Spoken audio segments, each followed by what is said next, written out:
Minister Dean MacPherson is welcoming the outcome of a public protector report which has cleared him of any wrongdoing. The economic freedom fighters had accused him of abusing power in relation to delayed payments to service providers at the IDT. Advocate Kholeka Qaleka found no breach of the Executive Ethics Code, and her report also found no evidence at all of undue influence, bribery, favoritism, a conflict of interest or even abuse of power. So let's get a reaction from the Minister now this morning. Dean, good morning. Thank you very much for joining us. And again, we're saying compliments of the season to everybody. It's going to end soon, but we're going to do it again this morning. Appreciate your time. So I've shared with our viewers there just the background and the context. Now you've been cleared of that payment scandal. Beyond the personal vindication, and I'd like you to reflect on that, what does it say about how ethical complaints are in terms of being lodged and wanting to pursue a genuine outcome based on evidence? Thanks, Iman, and compliments of the season to you. I think we should have a national deadline by when that saying ends, but maybe we'll leave that up to the parliamentarians to decide. Iman, I think that your point that you make is entirely correct. This was nothing other than a vindictive complaint that, if we're honest, was filed to stop me from doing my work. It was then amplified by Action SA afterwards, after they wrote to the president and issued a statement saying that I should be suspended from office. Now, we cannot waste the time of the public protector and waste taxpayers' funds in frivolous and vexatious investigations when there is not even a shred of evidence.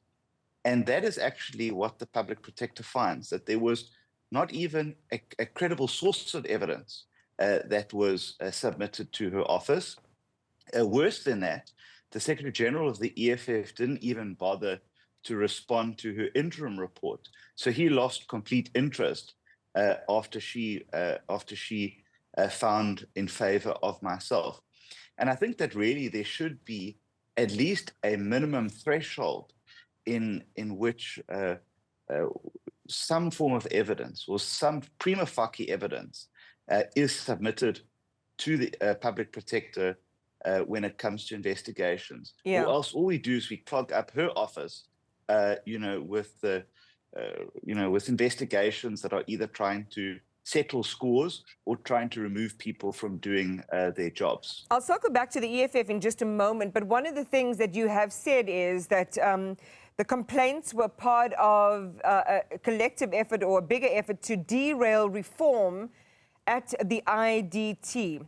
So share with us what some of these examples of resistance inside the IDT would have been that would have been pushing back against your cleanup drive.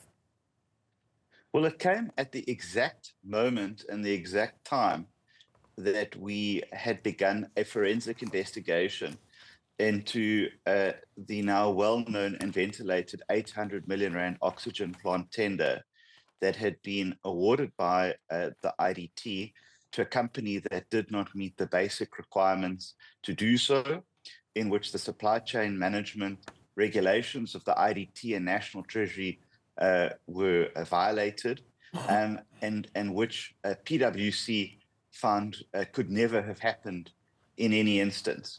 And that's actually what this was all about. The EFF and Action SA were used as proxies by those who stood to benefit to try and stop me from doing my work. They cooked up a serious allegation that I had bribed journalists, and yet they never submitted any evidence to back up that claim. And then to suggest that the president should suspend me on mere allegations, which with no substantive evidence, proved that they had one goal, both of them, the EFF and Action SA. Their single goal was to get me out of the way, to stop the investigation and to stop progress into the reforms that are underway at IDT, and the ultimate setting aside of that contract after advice by PwC. All right, so let's go back then, because all of this, Dean, turns on the evidence, and you've just said the EFF and Action SA stood to benefit. So just talk to us about the direct line of how they would have been beneficiaries. Well, I mean, I think that that nexus is unknown to me, if I'm honest.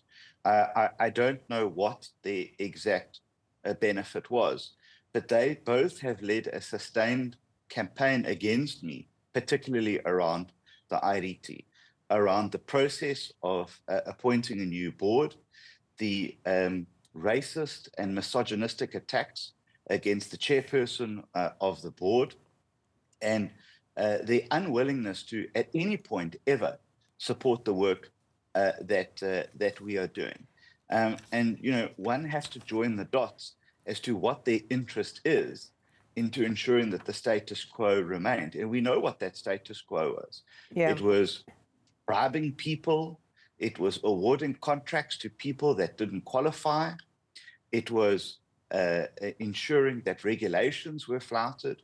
And it's just beyond me that any political party would support that sort of thing and then attempt to use the public protector to get the very person who was trying to write that out of the way. Yeah, I mean, look, Minister, when you talk about not knowing what the nexus of benefit would have been to the EFF and the Action SA, I mean, that's an important piece to bring in. I know that you're saying, given the timeline and connecting the dots in the way that you have, there seems to have been some other motive. But in terms of actual benefit, I think that should also then be forthcoming if you say and you point that finger against them. But I want to go. Well, I hope, Iman, that they would come out and maybe you could invite them onto your show and ask them to explain themselves why they submitted a complaint to the public protector without a shred of evidence, why the Secretary General didn't even bother to follow up with the draft report, and why Action SA chose to follow the EFF's lead and be the battering ram to get me suspended. I think that the nation deserves those answers, and they would be best placed to give those answers. Of course, and those requests are in, as far as I understand, with our team. We'll give them the right to respond to this if they haven't already been invited. Are you going to take action? I mean, beyond this, I mean, as we've just talked about, this is the story of the day. You're vindicated by the public protector.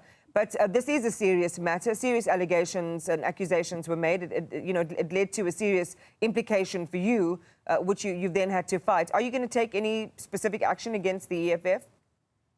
Well, not only did the public protector find that I did no wrong, but she actually found that I did the right thing, and that government policy, treasury regulations require that businesses are paid within 30 days. And when it became evident that a company was not being paid within 30 days, I merely inquired as to why that is. And so actually those two parties should have supported the work that I did. That's the irony of both of them, is they both say they support small businesses and then attack me when I intervene as to why businesses are not being paid. Of course, I'm now going to consider my options to hold those accountable that have accused me of bribery, that have accused me of corruption, that have accused me of maladministration without ever being able to put any evidence on the table. You cannot just make allegations against people like that without any solid evidence. All right, Minister Dean MacPherson, thank you for talking to us.